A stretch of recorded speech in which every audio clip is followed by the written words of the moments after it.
So the big question is this: how are real estate investors who don't have a ton of free time, don't have access to off-market deals, and didn't start life on third base, how do we grow a real estate business conservatively to support our families, finally leave the corporate rat race, and build a legacy?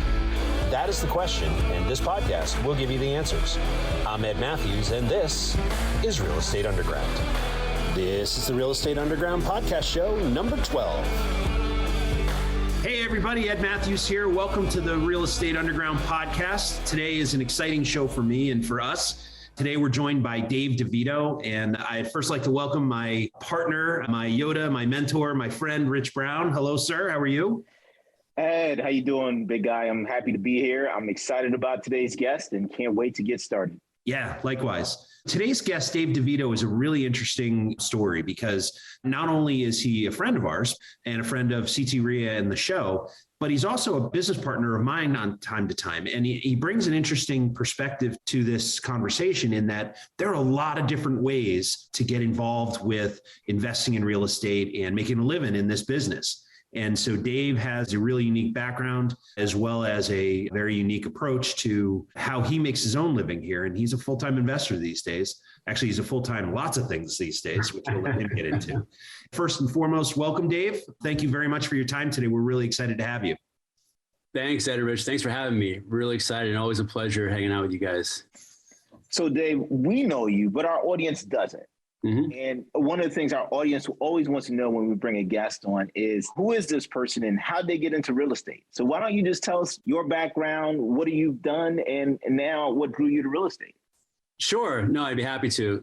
Probably one of the things is probably one of my biggest regrets is I started probably too late. And that's one of the things that I tell a lot of new aspiring investors that I'm mentoring to kind of take charge early. So I've gone and pivoted quite a bit. I started back in the day as a sports writer, actually. So went to Syracuse, Newhouse School. I know Ed's a big fan of Syracuse, so.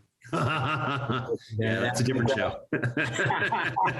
Yeah, we don't have time for that one, but I started. Hey, listen, as a Husky, and I believe the Huskies have the most national championships in basketball. Wow. Oh, we got. All right, so go ahead. Right, that's a whole other. We're gonna come back to that really soon. So let's keep going. All right, I'll stay on topic. So I love sports. I'm a big sports fan. I was an athlete in high school. I loved to write, and a great uncle of mine who was a great mentor was one of the most accomplished sports writers in the Boston area. Covered the Red Sox on Boston sports for a while, and he was my first mentor professionally. Studied sports writing at Syracuse and did that for a couple of years. Loved it. Had a lot of great experiences.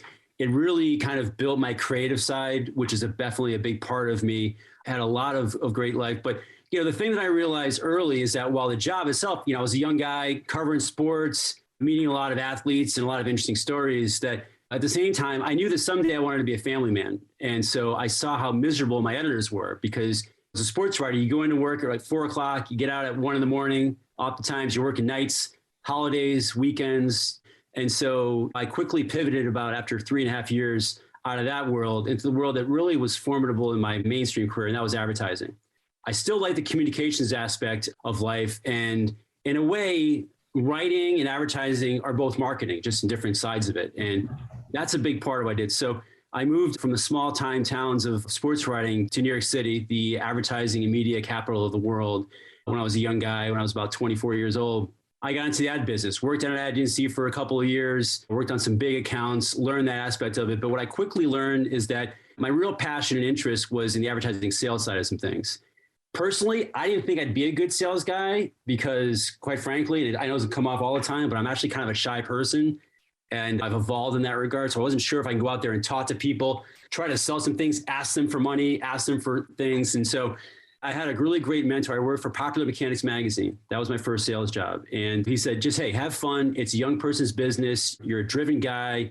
And in the first year, I was one of the top sales guys of the entire magazine, back when magazines were a thing. And so that really proved to myself that I could do it. And not that I didn't doubt myself fully. I wouldn't take it on if I didn't think I could do it. But it really gave me that confidence to push forward. And since then, I spent the last 25 years in the advertising business. I've run sales teams at companies like Newsweek, some YouTube ad companies, Had a lot of fun at Will Ferrell's comedy website, Funny or Die. So working for Will Ferrell was really interesting. Run the East Coast sales team there. But diversity in print media, digital media, social media, out-of-home media. I spent time at the largest out-of-home media company in the world. Really enjoyed that. And then a lot of diversity in different places. And so it was very good to me. I'm very blessed to have a really good career and a good life.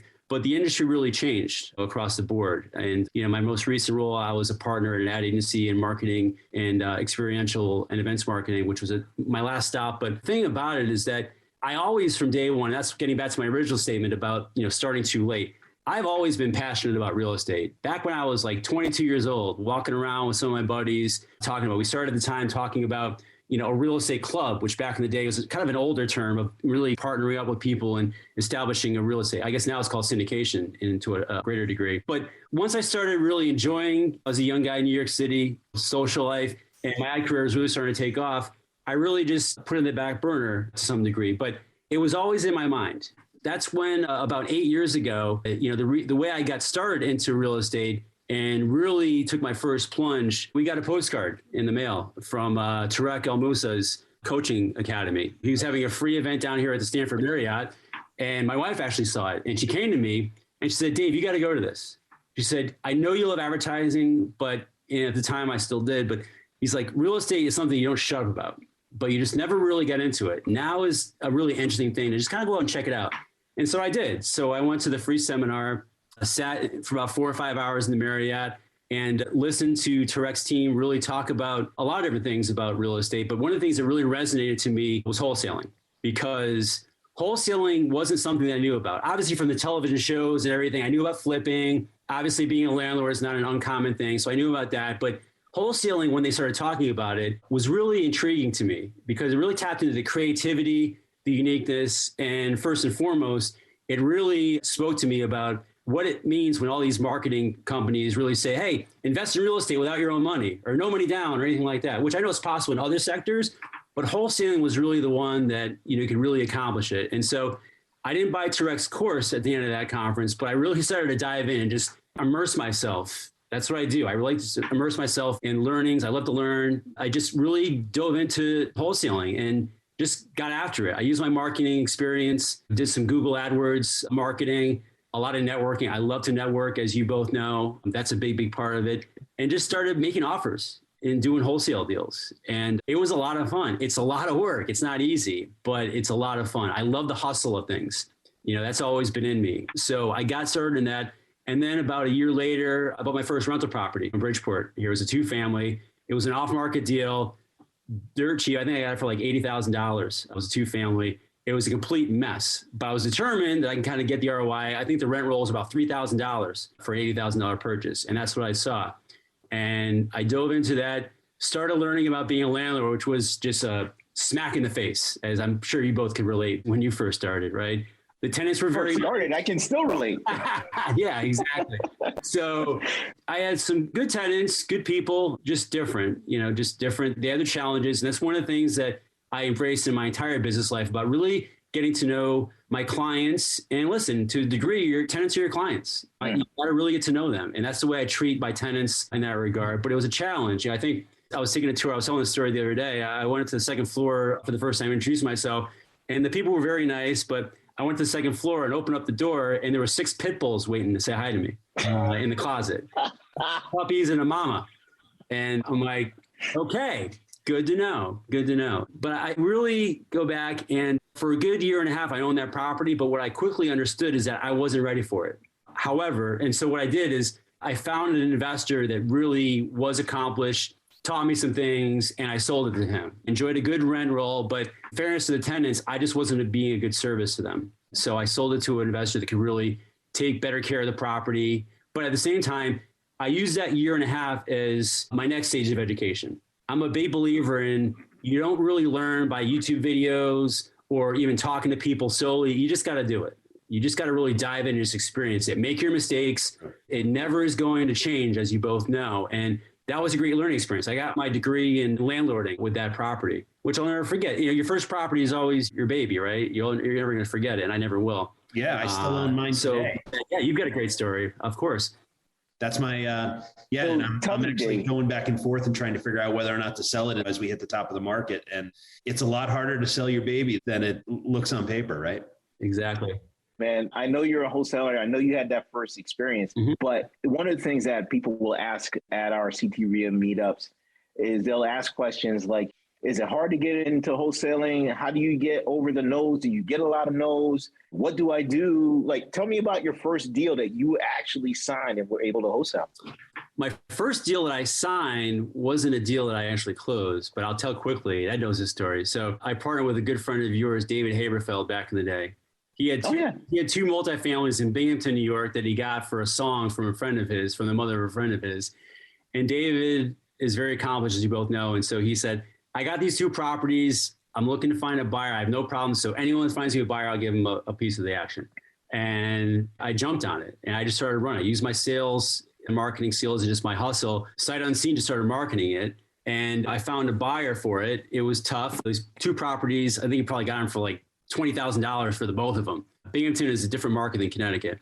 Yeah. But I made the trip up there. I saw these for myself. But the thing about it, there was the seller's son was in there and he was, for lack of a better way, he was a squatter. He was not happy his mother was selling. He had a free place to stay and he wasn't on the up and up. And so I was very honest with my buyer. I'm always honest in everything that I do with buyers and sellers. That's a big, big part of who I am. Indeed. And the buyer understood. He's like, listen, you know what? I'll take it on. I get it. And so signed a purchase and sale agreement with inspection clause or whatever else, and he was fine. And David and I understood, but the morning of the closing, I got a call from the title attorney and he said, Dave, we got a problem. It's like, what? It's like the tenant set the house on fire. And yeah. Oh my God. Yeah. And it fortunately, it wasn't as dramatic as it sounds in the sense that what it sounds like the front porch a little bit. And unfortunately, the fire marshal was in the area and was driving by and saw it. So the good news is that the house wasn't damaged heavily any more than it already was. And the even better news is that we no longer had a squatter in our hands. I'll leave it at that. Yeah. So, yeah.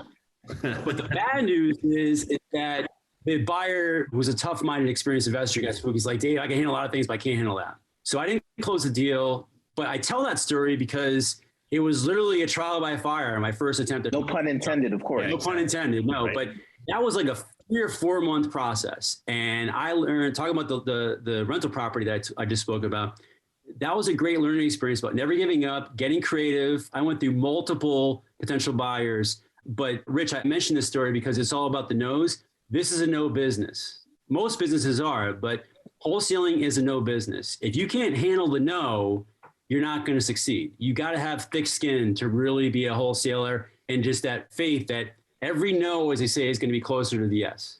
You know, even the most successful wholesalers are probably closing, 0.5% of the time is probably a good, strong number. If you're lucky, maybe a little bit more, but you have to just really be aware of that and don't quit.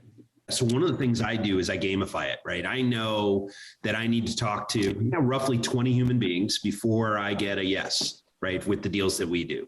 And I mean an immediate yes, like, yep, we have a deal, let's move forward, right? With every no, one step closer to that 20th yes, right? That 20th person who's going to say yes. And sometimes they come along at number 7 and sometimes they come along at number 20. But nevertheless, I'm in my mental games, right? So I don't get down is every no is fine. I had a boss, Peter Black, who was one of my mentors. And he used to tell me, yes is the best answer. No is the second best answer. And maybe is death. And that's true. So from a wholesaling perspective, I'm okay with no. It's maybe that I really don't like hearing. Buying investment real estate is both thrilling and sometimes stressful.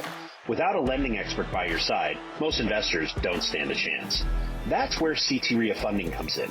CT RIA funding was founded by investors to help investors just like you fund their deals. Whether you're buying a single-family rehab, an apartment building, or really any investment property, our team will understand your deal and help you close quickly. Go to ctriafunding.com or call us at 860-876-0572. So let's talk about your business going forward. I know, you and I had an opportunity to catch up a few days ago, and you've got some really big plans, and I'm excited to be working with you. So why don't you tell everybody about that? Yeah, thank you. So I failed to mention, I mentioned the long time advertising career, and I've been doing real estate wholesaling for about 8 years, but it was a side hustle. Well, I'm excited to share that a little over 2 months ago is no longer my side hustle. I left the advertising business. I am now full-time real estate. So I'm super excited about that. Thank you. Congrats. Yeah, Welcome to the club. Yeah, no, thanks. And listen, for as terrible as COVID has been and is, it was an opportunity for me. That's the other thing. And Ed, to your point, you have to look at the negatives and kind of find the opportunity of some things. Not to get too corny about it, but I had a 4-hour commute each day from New Canaan, Connecticut, where I lived, to New York City for my ad job. And so with COVID came working from home, which is a very big blessing for me because don't get me wrong, I still put in an honest day's work to my full-time job, but now I had 4 more hours out of the day that I just got given back to me. And I put those hours to work. And so it's allowed me to really come up and jump in and make this major move. I'm not a young guy. You know, I didn't give a $25,000 a year salary. I had a pretty nice career that I'm leaving, but this is just what I want to do. And so just like I pivoted from sports writing to advertising, this is my next pivot. And as you both know, entrepreneurs got to know how to pivot. It's a good thing. You can't do it too much. You got to have a plan, but pivoting when you know the time is right is a very important thing. And now I'm 100% confident that now is the time of right for me to pivot. And so I've been spending those 2 months just doing a lot of learning. I'm not only a wholesaler and a investor, but I'm also a licensed realtor with Keller Williams here in Stanford Westport area. I'm a hard money lender. And I've been doing that for about 2 years. I added that to my business about 2.5 years ago because I'm a big believer in multiple streams of income. What I'm trying to do, as I say all that, is really build a business where I'm a holistic real estate resources for investors and even retail home buyers, where I want to help them as a wholesaler and an agent find a great home or investment property for them. As a hard money lender, I want to help them fund their properties.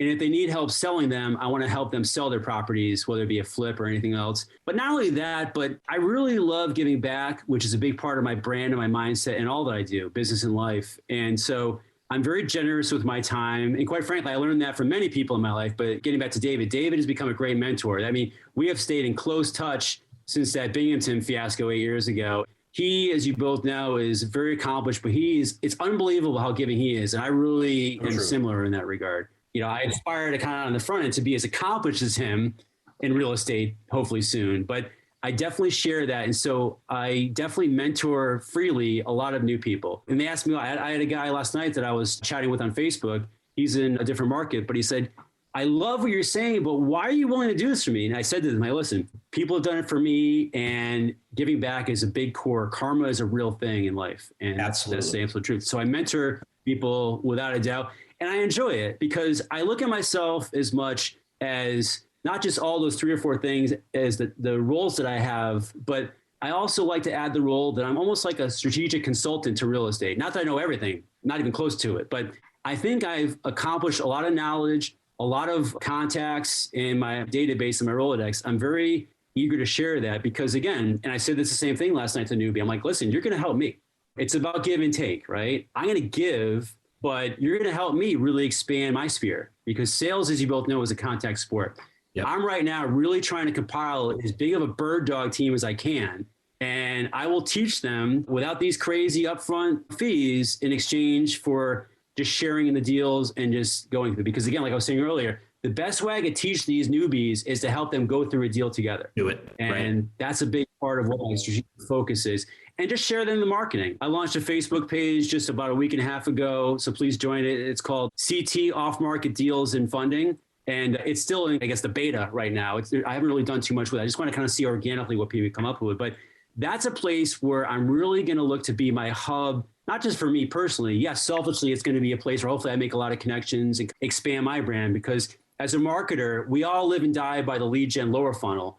But I'm trying to really get my name out as a credible, trustworthy partner of anyone throughout there. So I appreciate you both having me on this podcast today for that regard. But that page I have grand plans for because I want to make it as much about obviously sharing off-market deals because, again, if I could help people accelerate and sell the deals they have off-market or have buyers like you both find a deal off-market that's compelling, it's a one-stop shop to have that. That's going to be a big core focus of what I'm going to try to accomplish in that group. But it's also going to be some really compelling content because, again, it's not a business page. And I'm already started to talk to some of the people I've had to counsel a little bit. I'll leave it at that. And Ed, this is a phrase you share I love the other day. It's like a dinner party.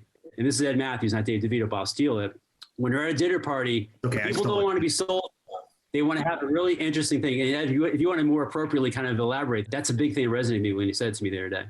Oh, yeah. So, basically what I've learned is that, and I had a mentor of mine, I was telling Dave when I was chiming in there that it's not my original thought. I actually took it from somebody else. And what they told me was that social media is a dinner party and you want to be the cool guy at the party. You want to be engaging. You want to help. You want to talk with people. You want to understand the folks that are at the party.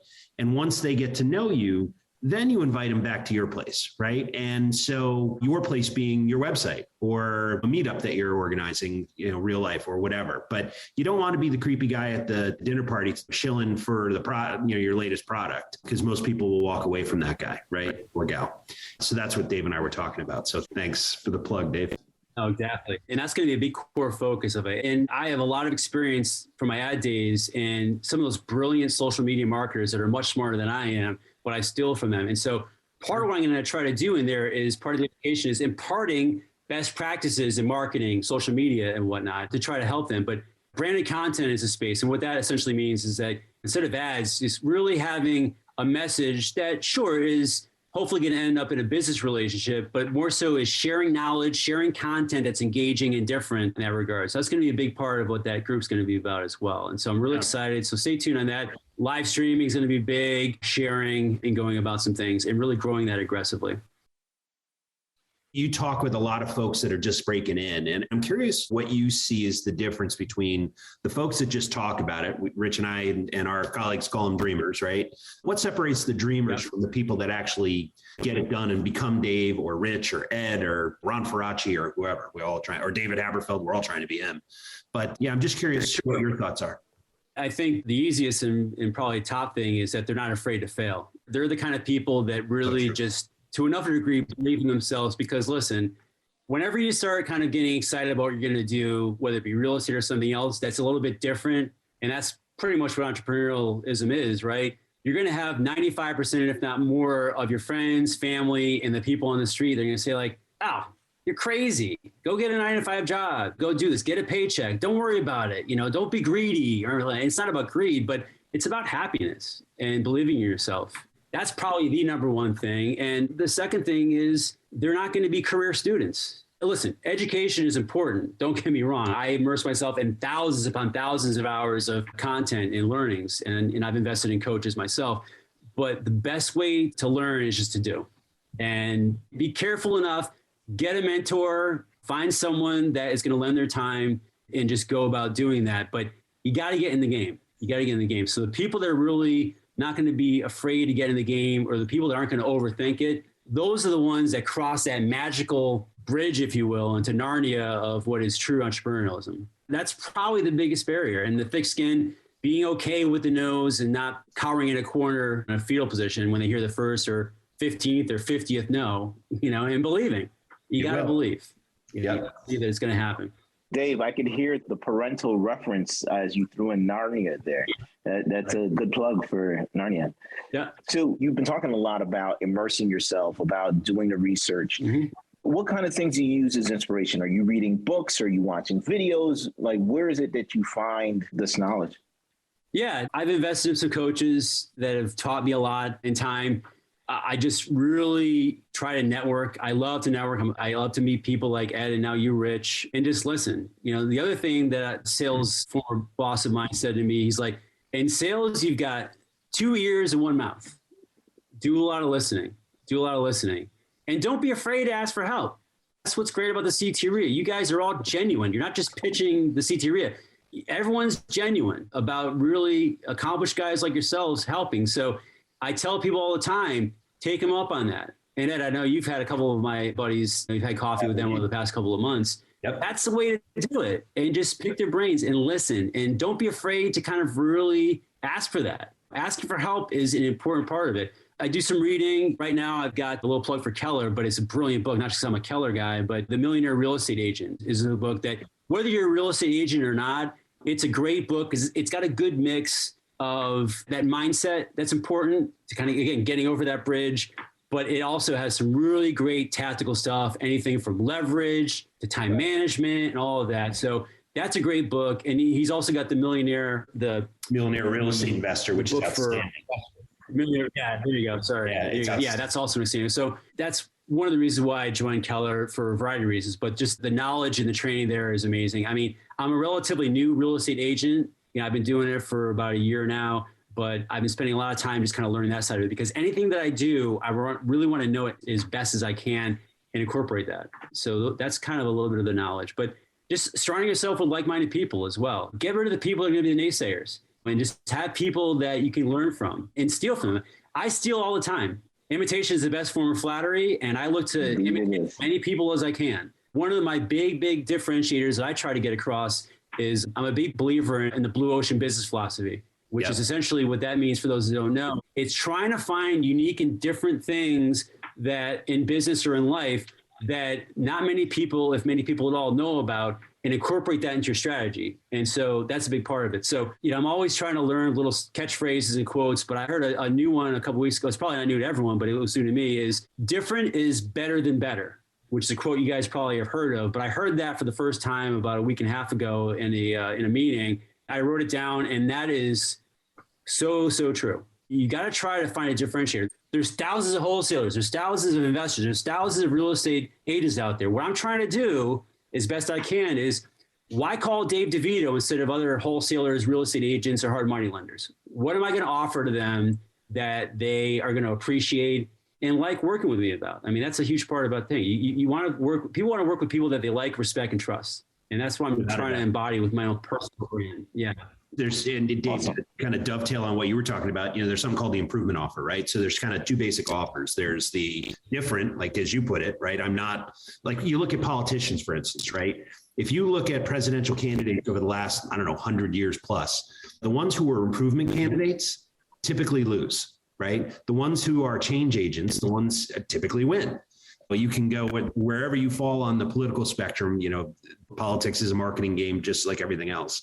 And it's interesting that the folks that differentiate themselves by being different from their competitors, their opponents, whatever, are typically the ones that define a new category and then become the kings of that category, and then ultimately succeed. And in many cases, really succeed. So, yeah, no, it's a great point. So one of the things that a lot of our listeners kind of deal with is they kind of fall in one of three buckets, right? It's, I don't have enough time to invest. I don't know where to get my money, and I don't know where to find deals. And, the good news is you embody all three, and you're successful at all three. So I'm just curious, what do you think is the hardest one, and how did you overcome it yourself?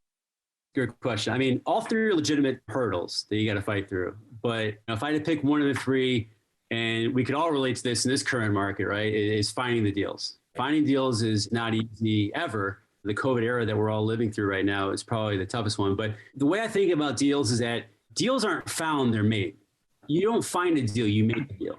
And that's where, again, my longtime sales experience of negotiating, creatively thinking of some things. Like, a lot of investors, even experienced ones, will bring me deals of theirs, because I think that one of my strengths is I really have a good creative mind about dissecting a deal and finding value where other people really can't. I think that I've got a talent to find and see things a lot of other people can't see. And so that's one of the ways that I kind of, again, make a deal out of an opportunity or a phone call or a client outset in that regard. The other thing is, and one of the great things about real estate is that it's very competitive, obviously, but it's a great industry for sharing a deal. There's many different ways of making money off of one deal. I forget, I think a mentor of mine said once, I think like 13 different people can make money off of one deal. And so I say that because JVing is something that I'll do anytime. I will find, and sure, I do that with a lot of my newbies who I partner with and teach, but even if it's another experienced guy, you got to piece that deal together, piece the puzzle together. And that kind of refers back to the funding aspects of things. That's why syndication is really popular right now. But going out there and just finding someone that has a deal, or if you have a deal, what hole do you have that someone else could fill? And that's a way that you can, again, make a deal out of what you seemingly had a roadblock about. And so that's another big piece of advice that I personally try to embody and practice. Like, I do a lot of dispo. I'm a wholesaler for a while, but I enjoy just finding buyers for other wholesalers. I don't daisy chain. I will not daisy chain. I'm always, again, honesty, integrity is huge. I always ask permission for someone that has a deal that they've listed that I think is a good deal I have a buyer for. And we negotiated a dispo partnership. And I made a lot of money and a lot of contacts and friends where I just do dispo. So wholesalers out there, if you ever need a dispo guy, shameless plug, Dave Devito, bring it to me, and I'm a fair guy, and I'll make sure that we market it properly and fairly, and it's represented in the best light for your deals. Dave, listen, man, you've got a ton of energy. You got me excited. I think I'm going to have to jump into wholesaling and come see you. But you had to give one tip today to people listening to this podcast, the first time they're hearing Dave Devito. What would you say to those people? I'd say just don't be afraid. Fear is always one. And again, these are all cliches that you've heard before, but don't be afraid to fail. I've got, I'm looking at it right now. I'm a Boston sports guy, but I've got MJ, Michael Jordan. It's a famous quote of his. I'm reading it. It says, I missed more than 9,000 shots in my career. I've lost almost 300 games. 26 times I've trusted to take the game-winning shot and missed. I failed over and over again in my life, and that's why I succeed. I mean, that sums it up right there. Michael Jordan is one of the greatest athletes of our time. But it's not just being not afraid to fail, but vocalizing it. Say it. Write it down. I write a lot of things down. Don't forget it. You got to write down your why, which is a whole other thing I don't have time for, but know your why. Really know what drives you, because you really need to know the fun stuff. Why are you doing this? Your family, your fun, wealth, ambition, freedom, what have you. That's a really important thing. I look at my why all the time, because you got to get past those 5, 10, 50 no's and push yourself forward. Right on. All right. And if people wanted to get in contact with Dave Devito, how would they do that? Yeah. I mean, I probably have like 4 or 5 or 6 email addresses, but you guys could all reach me. I check them all regularly. You could reach me at dave@homebuyerct.com.